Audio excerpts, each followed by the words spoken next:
Hi friends, Siragadikka ஆசை சீரியலில் நாளைக்கு என்ன நடக்க போகுதுன்னு பார்க்கலாம். வாங்க வீடியோக்குள்ளே போகலாம். நம்ம சேனல் இன்னும் சப்ஸ்கிரைப் பண்ணாதவங்க சப்ஸ்கிரைப் பண்ணிக்கோங்க. மனோஜ் ட்ரையல் பார்த்துட்ருக்கப்போ ஒரு நாய் உழைச்சது இல்லையா, அந்த நாய் மனோஜ் அடித்ததுனால அந்த நாய் கடிச்சிருச்சு.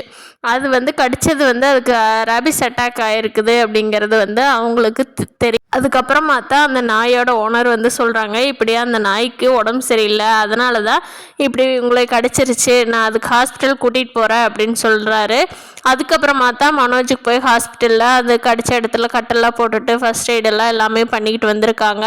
அப்போது டாக்டர் சொல்லி அனுப்புகிறாங்க, அந்த நாய்க்கும் ட்ரீட்மெண்ட் பார்த்துருக்கு, அந்த நாய்க்கும் சரியாகணும், அப்போ தான் உங்களுக்கும் பிரச்சனை இல்லை, அந்த நாய்க்கு மட்டும் வேறு ஏதாவது ஒன்றும் ஆகிடக்கூடாது, அப்படி ஏதாவது ஆச்சுன்னா உங்களுக்கும் பிரச்சனையாயிரும், நீங்களும் நார்மல் பீப்புளாகவே இருக்க மாட்டீங்க அப்படின்னு சொல்லி டாக்டர் சொல்லி அனுப்பிச்சிருக்காங்க. வீட்டில் இருக்கிறவங்களுக்கெல்லாம் இதை கேட்டு ஷாக் ஆயிடுச்சு. கொஞ்ச நேரம் போய் பார்த்தா மனோஜை கவனிக்கிறாங்க அவங்க அம்மா. அப்போ பார்த்தா மனோஜ் தலையை சொறிகிறாரு, அங்கே இங்கே பிக்கிறாரு, பார்த்தா கொஞ்சம் டாகி செய்கிற மாதிரியே பண்ணிகிட்ருக்காரு. அப்போ விஜயாவுக்கு டவுட் ஆயிடுது, இவனுக்கு ஒரு வேளை அட்டாக் ஆயிடுச்சோ, நாய் நல்லா இருக்கா என்னன்னு தெரியலையே அப்படின்னு சொல்லிட்டு அந்த நாயோட ஓனருக்கு ஃபோன் பண்ணுடா மனோஜ், நல்லா இருக்கான்னு கேட்டுக்கலாம் அப்படின்னு சொல்லி ஃபோன் பண்ணி கேட்குறப்போ அவர் சொல்கிறாரு, ஐயோ எங்கள் ஜானு போயிடுச்சுங்க அப்படின்னு சொல்லி அழுகிறாரு.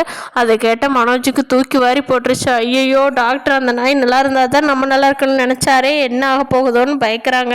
இந்த சீன்லாம் பார்க்கறதுக்கு செம்ம காமெடியாக போயிட்டுருக்கு. மனோஜு கண்டிப்பாக எதுவும் ஆகாது, ட்ரீட்மெண்ட் பண்ணிட்டாங்க.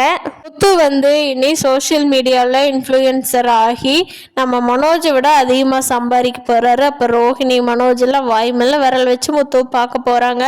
அந்த நாள் கூடிய சீக்கிரம் வரத்தான் போகுது. முத்து பல இடத்துக்கு கெஸ்டாக போய் நல்லா அவரோட சம்பாத்தியத்தை அதிகப்படுத்த போகிறாரு. ஸ்ருதி ஹோட்டல் ஆரம்பித்து அவங்களுக்கு பிஸ்னஸ் நல்லா தான் போகுது. பார்க்கலாம் ஃப்ரெண்ட்ஸ், அடுத்தடுத்த வாரங்களில் சிறகடிக்க ஆசையில் என்ன இன்ட்ரெஸ்டிங்காக போகுதுன்னு.